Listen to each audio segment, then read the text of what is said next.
नमस्कार मैत्रिणींनो, श्री स्वामी समर्थ. शेतीवाली गृहिणी या यूट्यूब चॅनलमध्ये तुमचे स्वागत आहे. चला तर मग आज आपण या वर्षी आंब्याच्या सीझनमध्ये आंब्याची साठा किंवा आंबापोळी कशी बनवायची याची सविस्तर रेसिपी पाहणार आहोत. त्याला तर मग आता वेळ न लावता मी गावठी पद्धतीने आंबापोळी कशी बनवायची एकदम साधी सोपी पद्धत सांगत आहे तुम्हाला. नक्की तुम्ही एकदा ही पद्धत ट्राय करून आंबापोळी करून पहा. चला तर मग मी अशी छान मऊसूत एकदम कडमकडूम अशी आंबापोळी बनवा. मी इथे साधारण 2 किलो आंबे घेतलेले आहेत. आंबे हे घरी पिकलेले आहे, परंतु तुम्ही घेतलेले आंबे हे स्वच्छ धुवून घ्या. मी धुवून घेतलेले आहे, पण तुम्ही जास्त स्वच्छ धुवा, कारण कार्बोदकने पिकलेले आंबे असतात. मी आता इथे धुवून घेतलेल्या आंब्याचा रस करून घेते. हा रस करताना त्यात पाणी अजिबात घालायचं नाही बरं का, एकदम घट्टसर असाच रस बनवायचा.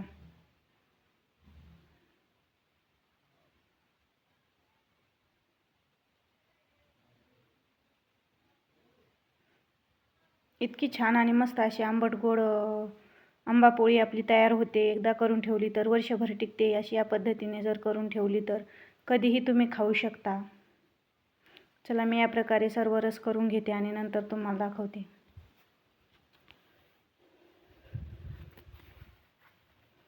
आता मी इथे रस घेतलेला आहे. त्यासाठी लागणारं साहित्य पाहू. 1 वाटी साखर आणि इलायची. तुमचा जर आंबा जास्त गोड असेल तर तुम्ही थोडी साखर वापरा. माझा गावरान आंबा होता, खूप आंबट होता, त्यामुळे मी जास्त साखर वापरत आहे.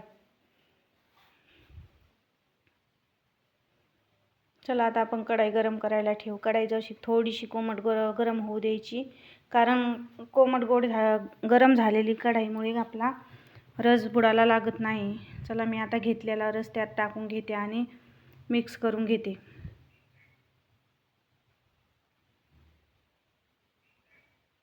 या पद्धतीने जर तुम्ही आंबापोळी केली तर तुमची आंबापोळी अजिबात फसणार नाही, एकदम छान आणि मस्त होईल. तुम्ही एकदा नक्की ट्राय करून पहा आणि तुमची आंबापोळी कशी झाली ही मला कमेंट करून सांगा. व्हिडिओ आवडल्यास व्हिडिओला एक लाईक आणि चॅनलला सबस्क्राईब करा. चला आता आपण हे मस्त असं मिक्स करून घेऊ.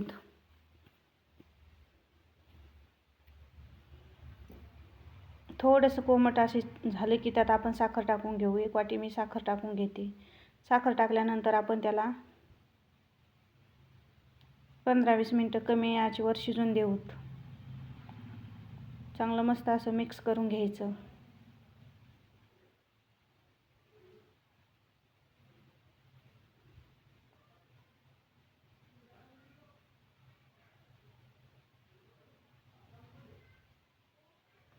आता त्याला ते पहा कशा चटचट असं वाजलं की समजून जायचं आपलं साठ्यासाठी तयार झालेलं आहे.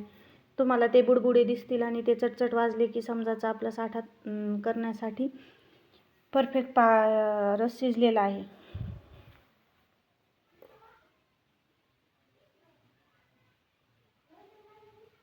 या पद्धतीने सर्व रस शिजून घेऊ. आता आपला रस शिजेपर्यंत आपण पुढची तयारी करू. ताटाला मस्त असं तूप लावून घेऊ. तूप लावल्यानंतर तो साठा पटकन निघण्यास मदत होते, यामुळे शिजेपर्यंत आपण ताटाला तूप लावून घेऊ.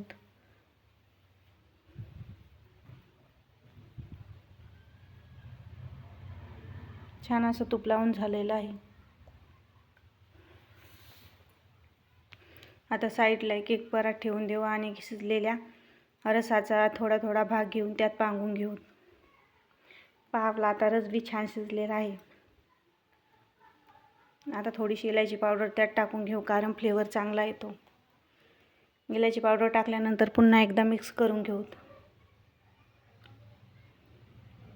आता एक पळीच्या साहाय्याने हे सर्व घेतलेले परातीत आपण साठा पांगून घेऊ. थोडा थोडा पातळच पांगायचा बरं का, कारण आपण जाड साठा पांगिल्यानंतर वाळतही नाही आणि तो वेगळाच वातडल्यासारखा लागतो, तुटत नाही दातान, त्यामुळे पातळच पांगून घ्या.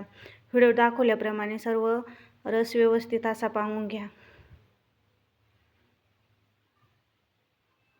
आता आपला किती छान मस्त असा परातीत रस पांगलेला आहे.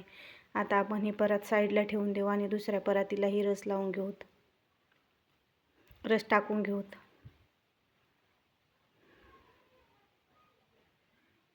असे एक एक करत मी साऱ्या परातीत रस पांगून घेतला. हा रस एकदम कडकडीत उन्हातही वाळू शकतात. याला वाळण्यासाठी साधारण 3 दिवस लागतात.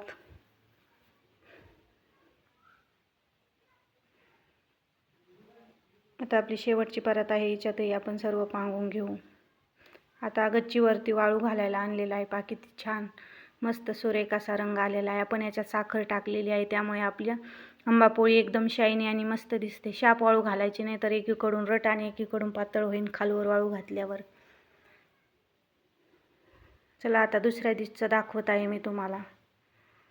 म्हणजे त्याच दिवशी संध्याकाळी त्याच्या कडा मोकळ्या करून घ्यायच्या. चाकूच्या साहाय्याने कडा मोकळ्या करून ठेवायच्या आणि दुसऱ्या दिवशी मग ते आपल्याला काढण्यास जास्त सोपं पडतं आहे. आता आपण रात्री कडा मोकळ्या करून ठेवलेल्या आंबापोळी पहा किती परफेक्ट निघत आहे. असे आपण एका हाताने अलगद पकडूनही काढू शकतो. तर मी फोन बाजूला ठेवते आणि दोन्ही हाताने तुम्हाला आंबापोळी काढून दाखवते आणि नंतर दाखवते.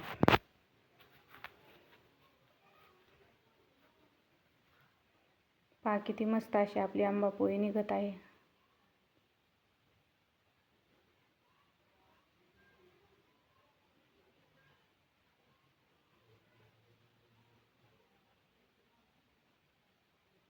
पहा झाली की नाही परफेक्ट अशी आपली आंबापोळी.